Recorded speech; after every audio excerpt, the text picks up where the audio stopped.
The following is an analysis, interpretation, and summary of James Clear's book, Atomic Habits. Chapter 2. Habits Shape Your Identity. This chapter right here in Atomic Habits is probably one of the most valuable ones. It's the one where everybody who I know has read this book has said this is the things that they learned here is like one of those huge light bulb moments that they were like, wow, that, the way he phrased that, how he said that, like that's changed the way I approach and look at X and Y, which we'll talk about. So let's get into it. Most people build outcome-based habits instead of identity-based habits. We talked about this in chapter 1, where a lot of people just set goals, but goals are kind of pretty useless without the systems and habits behind them. The problem here is the direction of change. Instead of focusing on the outcome so much, we should focus instead on who we want to become instead of what we superficially want. True habit change is identity change. So we'll talk about belief systems right now. Your beliefs must be reflective of your goals. People set goals without considering the beliefs that govern their actions. Behind every system of actions are a system of beliefs. Are your beliefs congruent with your goals and processes? You may want to save X amount of money and you have a process to get there. But if your identity and belief system is one of overconsumption, and is always keeping up with the Joneses, the next best thing, gotta have the latest this, the latest that, and you're spending money out of convenience instead of being disciplined in the day-to-day, you're going to continue to be pulled into spending more than earning and saving and investing. If you want to be healthier but believe in comfort over discomfort, you're going to prioritize not exercising. You're going to prioritize the path of least resistance, the undisciplined action. So it's very hard to change your habits if you don't change the belief system that got you to the place where you wanted to change. So it is a psychological transformation of character and molding of character that is needed often to occur in order to actually create sustainable change. Maybe you can sum up the motivation and inspiration to get some progress in the short term, but often people falter and wane and don't last with their habits in the long run is because they haven't actually changed who they fundamentally are. Their beliefs, axioms, and values and identity thus have not changed to reflect the new person they want to be. So when we form habits, it must form a part of your identity if it is to truly last and be effective. You must assimilate it into your operating system, like you're installing a program. Here is the difference. It's one thing to say, I'm the type of person that just likes nice things. I like new things. I'm the type of person that wants this. Versus, I am the type of person that is this. We'll give some examples in a second. But the more pride that you have in a particular aspect of your identity, the more disciplined you will be to maintain the habits that are associated with it. See, pride can be quite useful here. You can take it to your advantage. So your behavior is a reflection of your identity. So are you prideful about your character, about who you are? Do you take pride in how you are perceived to the world? In how you perceive yourself? If you do, that may be enough to inspire change in the areas you need. A person who incorporates exercise and being healthy into their identity doesn't have to convince themselves to train and eat healthy. When your behavior and identity and belief system are fully aligned, you are no longer pursuing behavior change. You are simply acting like the person who you already believe yourself to be. That is the thing. You are behaving like the person that you already agreed to, that you already think you are. So, who do you want to be? Who are you? You see, there's a difference between I'm the type of person that wants to get fit. I'm the type of person that wants to get in shape, to be healthier. I'm the type of person that I want to make more money. Versus, I'm the type of person that doesn't miss days. I don't miss training days. I train every single day. I seek physical discomfort every single day. And that's the thing. That's part of my character. Seek physical discomfort daily. So I don't need discipline to get up and go to the gym or run or sauna. Almost no discipline or motivation is exerted for me to do those things. You see, it's so assimilated in my character that I take tremendous pride in the attainment and pursuit of physical, psychological excellence. I'm that type of guy. And so I'm that type of guy who doesn't miss days. So if I'm the type of guy that doesn't miss training days, all of a sudden that makes everything else easier in regards to my physical health. I don't have to think about going. I just set a time and a schedule and I go. I know where, when, and how. Because I'm that guy. I'm that type of person. I'm that type of person who will over-deliver and give you more.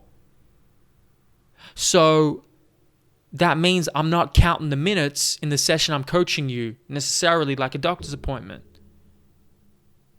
So it's going to reflect my habit.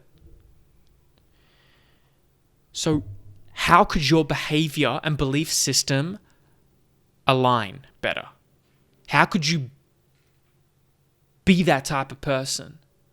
How could you, instead of just, maybe you want to be less selfish. Maybe you want to give more. How do you be the type of person that is giving? Many of us reinforce small, insidious beliefs without even knowing it. We say things like this all the time. I'm terrible with directions.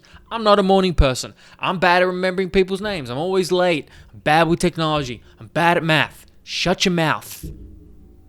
This automatic negative thoughts that permeate our brain affects all of us. We all have insecurities and faults, and weaknesses and flaws. You see, you're affirming that identity. Oh, you're the type of person that's terrible with directions. Okay, what if you weren't? Who would you have to be to not be? Okay, maybe you just, because, like, I was going to say it. Maybe someone could describe me like that. So what could I do? Well, who would I have to be and how would I have to change myself to be the type of person that's great with directions? Well, let's look at people who are great with directions. What do? Well, they're aware.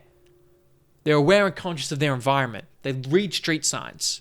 They don't just let the GPS take them to places, but they make an effort to recite and remember the route. They're not mindlessly transporting themselves, but they're actively transporting themselves. They're engaged in the process of transportation. Okay, that's one example. I'm not a morning person. Well, what habit could you associate with being the morning that could make your morning just a little bit less hellish, a little bit better, so you could be a little bit more of a morning person? I don't get this morning, afternoon, night person stuff. Like, I'm a life person. What if you had great energy all day? Why is that like some golden goose to chase? That is now. It's like, oh man, wake up tired. I need like 3 coffees and I have another coffee at midday, and then like a stimulant. Maybe I'm on some like psychotic medication for my mental instability. That's real, right? But like, who would you have to be for that not to be the case? What would you have to change about your environment?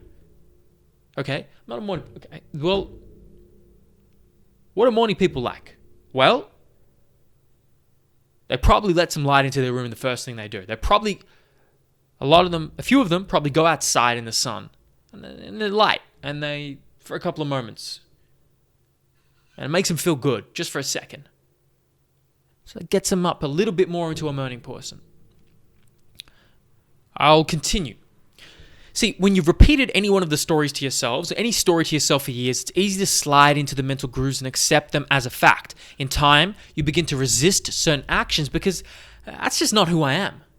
Whether you do that subconsciously or consciously, there's internal pressure to maintain your self-image, your identity, and behave in a way that's consistent with your beliefs. You find whatever way you can to avoid contradicting yourself. See, this is how we can trap ourselves into staying stuck in negative, destructive habits and ineffective, destructive identities. So we want to maintain our self-image, but okay, what if you reframed it and you're like, no, you have a positive connotation with changing yourself? What if there was a connotation with like, because there's an internal pressure that we get with our self-image. Like, we want it to be consistent, and, we can't have our self-image and identity changing every single day radically. Otherwise, we'll be all over the place. We'll be akin to like someone who's bipolar, right? So there's an element of consistency that we need to have about our beliefs and who we are and our identity. But what if you associated change with something more positive? What if you embraced change and approached it with love and a full embrace, like you would a good meal? What if you saw change in a way that was akin to a seedling that needs fire to break it apart and open up?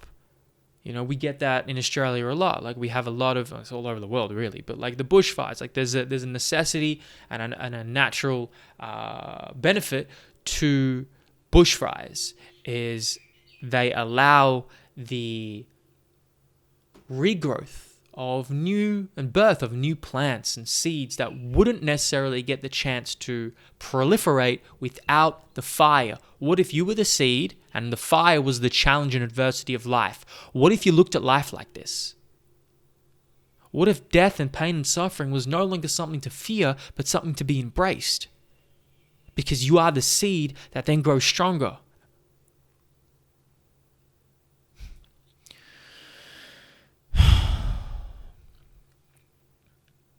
And so this is the biggest barrier to behavior change, is this identity conflict. Good habits can make rational sense, but if they conflict with your identity, you will fail to put them into action consistently. This is why you can get too attached to one version of your identity. Progress requires unlearning, death and rebirth.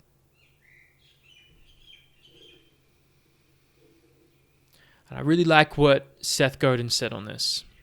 So this is separate from the book here. Tomorrow when you wake up, you probably won't feel like doing the thing that you said you were going to do. But if you do feel like it, you probably won't feel like doing it the next day. The point is, what we do once is decide. For example, we decide that we are a runner. Thus, runners go running every day, very consistently, set number of times a week. We decide we're a writer or a comedian. Well, writers write, comedians write. They get up on stage. And that decision of deciding of who we're going to be and who we are lightens the cognitive load dramatically, because there's no time to negotiate with ourselves, because we've already had a meeting. We've already decided what we're going to do by virtue of an agreement of who we are and who we want to be. Now the question is not, should we go do the thing? Should I exercise? Should I write? Should I go on that date night? The question is, should we go left or should we go right? How far do we go? But we know regardless, we are going and doing the thing because we've decided who we are. I'm someone who trains. I'm someone who eats healthy 80-20, like eats whole, nutritious, nutrient-dense foods, like majority of the time. I'm someone who trains every day. I'm someone who runs. I'm someone who prioritizes their health, wellness, psychological, physical health as a main priority in their life. I'm someone who continues on the pursuit of excellence through all the things that I do and dedicate myself to in my life.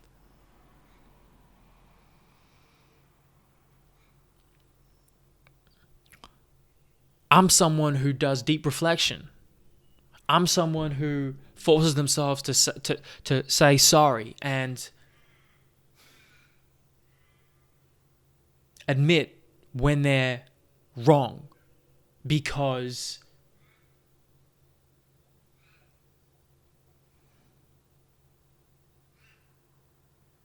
I don't want to lie to myself.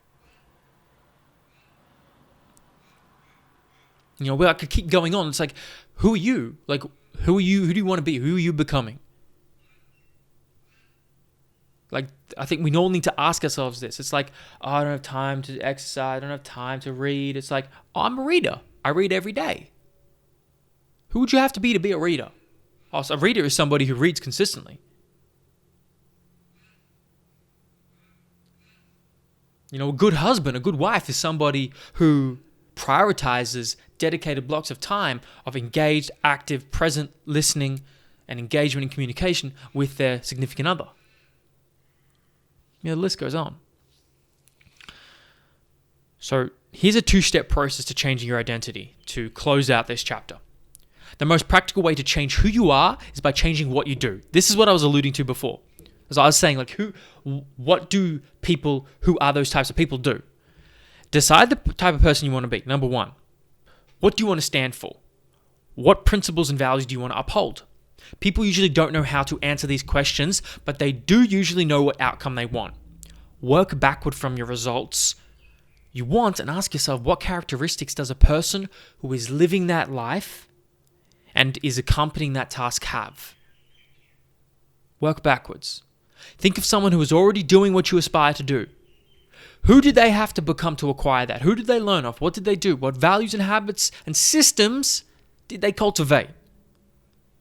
Who is the type of person who could write a book? Likely someone who is consistent and reliable. So now your focus shifts from writing a book, which is the outcome, to someone who has the values associated with someone who is consistent and reliable. So then how can you be more consistent and reliable? The book's then going to write itself once you become consistent and reliable. But if you're not consistent and reliable, how are you going to write a book? Or how are you going to write a book relatively easy? Because now it's a lot easier if you're consistent and reliable. How are you going to be a good partner to your significant other if you're constantly pessimistic and looking at the world with a dark, gloomy lens? Who is the type of person who is healthy and active? Likely someone who is in effective time management and disciplined. So now your focus shifts to cultivating those characteristics. How can you manage your time better? You should probably get a calendar. You should probably block out certain times and days to which this is non-negotiated time I dedicate to myself. What would a healthy person do? When you're going out to a restaurant, just looking at the menu. Okay, I could pick this very calorically dense, high-fat, processed option. Or I could pick, what would the healthy person do? What would, you can really articulate it into, what would, I don't know, Dr. Rhonda Patrick do? What would she pick? What would Dwayne Johnson pick? Well, if it's Sunday, Dwayne The Rock Johnson's probably picking a big old cheat meal.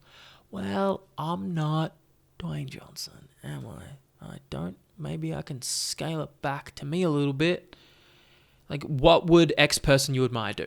Like, really, like someone you actually really admire. And then, like, put yourselves in their shoes. And maybe that can be a little bit of a cue to optimize a better response. And then eventually you become that type of person. So you're no longer thinking of them. You are that guy. You are that girl. What would a healthy person do? What would X do? Someone who, then by doing it, you eventually become that person. So you have to prove it to yourself with small wins and daily 1%ers. So here it is. The focus is on becoming a type of person you need to become instead of getting a type of outcome. The first step is not what or how or who. It's who do you want to be? Well, the first step is not what or how, but who. Who do you want to be? So who do you want to be? You got to think about it. Sorry, we can talk about it right now and you can listen, you can get excited, you'd be like, oh, that really makes a lot of sense. But you just got to sit there and just think about it. You got to write about it. So do it right now. Screw the video. Screw the podcast. Do it now. Like, sit down, reflect, analyze. Who do you want to be? You don't know who you want to be? Who do you admire? What characteristics do they have? Maybe what happens if you're a bit more like them? See what happens. Lastly, the real reason habits matter. Habits are not about having something, but about becoming someone. They are the channel to which you develop the deepest beliefs about yourself. You become your habits. Your identity emerges out of your habits. Every action is a vote for the type of person you wish to become. Your identity emerges out of your habits. Every action is a vote for the type of person you wish to become. So with the actions you're doing, voting for the things and the person that you want to become. Is that cigarette you pick up? Are those friends that you see?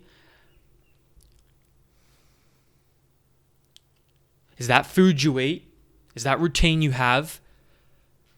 The type of vote that you want to give for the person that you are becoming.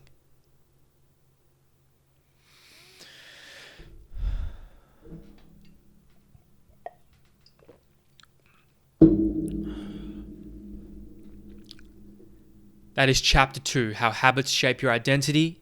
Next video will be chapter 3, the 4 steps to better habits.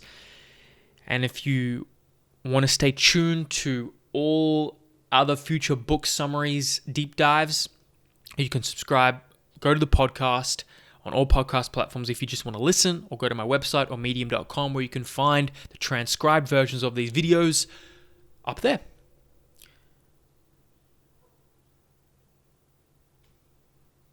See you in the next one. Thank you.